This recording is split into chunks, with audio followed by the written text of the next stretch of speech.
Arif Syafaat bin Wa'ud Temiyang Sari Kroya Indramayu, Roni Zamroni bin Haji Tasudin Lempuyang Anjatan Indramayu, dan Manarul Hidayat bin Rusyadi almarhum Temiyang Sari Kroya Indramayu.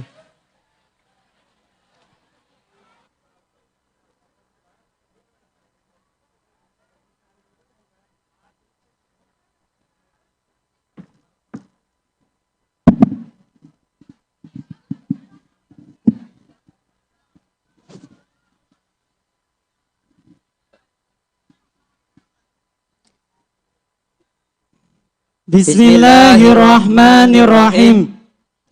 Aliran dalam ilmu Nahwu terklasifikasikan menjadi dua arus kelompok besar. Pertama, madhab ulama Basrah yang dimotori oleh Imam Sibawe, dan yang kedua madhab ulama Kufah yang dimotori oleh Imam Kisai. Kedua kelompok ini memiliki perbedaan dan keunikan serta tradisi dalam bangunan kerangka teoritis ilmu Nahwu. Sehingga kita jumpai hampir dalam setiap perdebatan tentang persoalan ilmu Nahwu yang disuguhkan oleh masing-masing kubu memiliki perbedaan yang sangat fundamental dalam pandangan-pandangannya. Seperti pandangan ulama Basrah dan ulama Kufah dalam perebutan pengamalan. Yang biasa disebut juga at-tanazung fil amal yang terdapat pada Nazm Khulasah Alfiyah Ibnu Malik.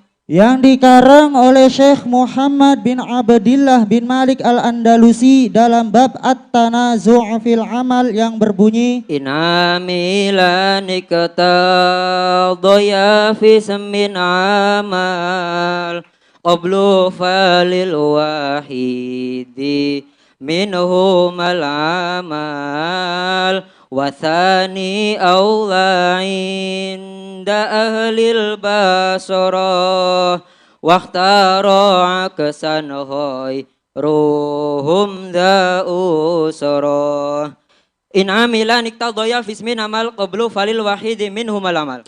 Jika dua amil menuntut pengamalan di dalam suatu isim dan keduanya berada sebelum isim, maka pengamalan berlaku bagi salah satu dari keduanya. Wathani awla inda ahlil basrah wakhtara aksan khairuhum da usrah.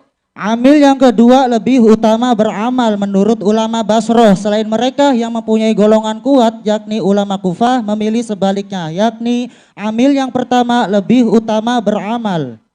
Jadi at-tanazung secara bahasa adalah At-takhusum Wal ikhtilaf, perebutan dan perselisihan. dan secara istilah yaitu ayat taqaddama amilani kullu minhuma talibun lahu min jatil mana. Mendahulukan dua amil terhadap satu ma'mul yang masing-masing dari keduanya menuntut pada makna. perebutan dua amil pada satu ma'mul itu ada kalanya keduanya berupa fi'il, Keduanya berupa isim, Dan ada juga yang keduanya berbeda. Kita ambil contoh dua amil yang berbeda, yakni fi'il dan isim. dengan catatan fi'ilnya harus mutasorrif, dan isimnya menyerupai kalimah fi'il. Seperti dalam firman Allah Subhanahu wa taala surah Al-Haqqah ayat 19 yang berbunyi A'udzu billahi minasyaitonir rajim. فَأَمَّا مَنْ أُوتِيَ كِتَابَهُ بِيَمِينِهِ فَيَقُولُ هَاؤُمُ اقْرَءُوا كِتَابِيَهْ. yang artinya adapun orang-orang yang diberikan kitab kepadanya dari sebelah kanannya, maka dia berkata, ambillah bacalah kitabku. Quran surah Al-Haqqah ayat 19. Mahalusya lafad ha'um ukra'u kitabiyah. Lafad ha'um itu merupakan kalimah isim fil amr yang bermakna khudh ambillah dan terdapat mim tanda jama'. Dan lafadz iqra'u merupakan kalimah fi'il berupa fi'il amr. Maka lafad ha'um dan iqra'u itu keduanya menuntut lafad kitabiyah sebagai maf'ul bihnya. Nah, menurut ulama ahli Basroh yang lebih utama beramal yaitu amil yang kedua yakni iqra'u. Karena lebih dekat dengan ma'mulnya yakni lafadz kitabiyah. Sedangkan menurut ulama Kufah yang lebih utama beramal yakni amil yang pertama yaitu ha'um. Karena lebih awal disebutkan. Perebutan dua amil pada satu makmul itu terjadi baik dua amil sama pengamalannya maupun berbeda. Maka menurut kesepakatan para ulama yang mengamal itu salah satunya. Akan tetapi menurut Imam Farro boleh keduanya beramal asalkan sama-sama merofakan. Seperti dalam syair Fa'aina ila aina najatu bibahlati ataka lahiqu nahbisi habisi.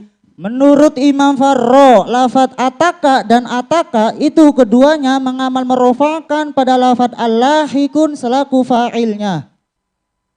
Akan tetapi menurut ulama lain lafadz ataka yang kedua itu merupakan taukid. Nanti dulu. Tadi kan para ulama bersepakat bahwa yang mengamal itu salah satunya. Lalu bagaimana dengan amil yang tidak mengamal pada mamul itu? Oh, amil yang tidak mengamal pada makmul itu tetap mengamal pada domir yang kembali pada makmulnya. Seperti yang dijelaskan dalam bait Alfiyah Ibnu Malik yang berbunyi, Wa a'milil muhmala fi domiri mata naza'ahu wal tazim al tuzima kayuhsinani wa yusi'u benaka wa qad bagha wa'tada ya abdaka wa a'milil muhmala fi domiri mata naza'ahu wal tazim al tuzima. Amalkanlah amil yang mumal pada domir yang kembali pada isim yang diperebutkan oleh keduanya. Serta tetapkanlah apa yang ditetapkan oleh keduanya. Kayuhsinani wa yusi'u benaka wa qad bagha wa atada ya abdaka. seperti ungkapan yuhsinani wa yusi'u ibnaka, sungguh putramu telah berbuat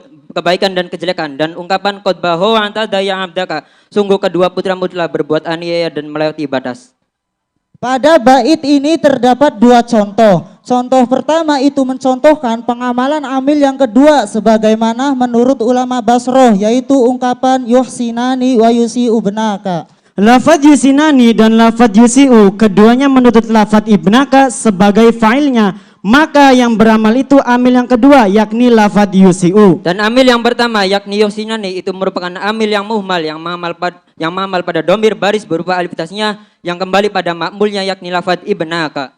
Dan contoh kedua itu mencontohkan pengamalan amil yang pertama sebagaimana menurut ulama Kufah, yaitu ungkapan qad bagha wa tadaya abdaka. Lafadz qad bagha dan lafadz intadaya keduanya menuntut lafadz abdaka sebagai fa'ilnya. Maka yang mengamal yaitu amil yang pertama yakni qad bagha. Dan amil yang kedua yakni lafal i'tadaya itu merupakan amil yang muhmal yang mengamal pada domir baris berupa alif tasniyah yang kembali pada ma'mulnya yaitu abdaka. Adanya perbedaan antara ulama Kufah dan ulama Basroh itu tidak menimbulkan perpecahan, Tidak saling menghujat. Apalagi saling mengkafir-kafirkan. Kita ambil pelajaran bahwa perbedaan merupakan rahmat dari Allah Subhanahu wa taala. Maka Hargailah pendapat orang lain. karena pendapat kita belum tentu benar. dan pendapat orang lain belum tentu salah. Sekian dan terima kasih.